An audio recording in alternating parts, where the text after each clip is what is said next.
This case was an exceptionally concerning and disturbing case because of the fact you had a young female who was on a night out, and you had a calculated predator who was out that night clearly looking for only one thing. He has watched the victim, he has waited for his perfect moment to then pretend to be a taxi driver and take her back to an address where he's committed some of the most horrendous offences against this young lady. The CCTV starts off with the defendant sat in his vehicle. The defendant has come from his home address and is driven through the city centre. You have the victim who is then walking down Union Street after a night out. The CCTV here shows the defendant driving down Union Street and the victim in the circle. And as you watch it, the defendant puts his brake lights on and slows down right next to the victim. The victim is the young lady in the circle.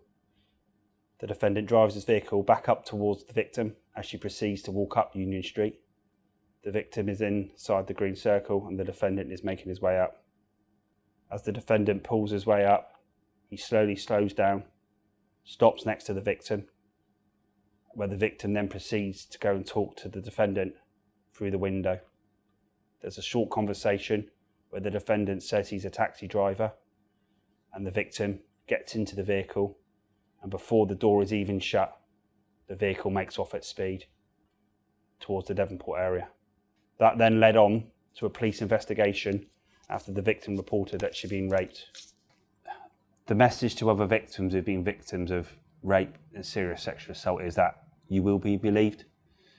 We will investigate the matter, and as shown in this case, we will act swiftly and promptly, and we will do everything in our power to bring offenders to justice.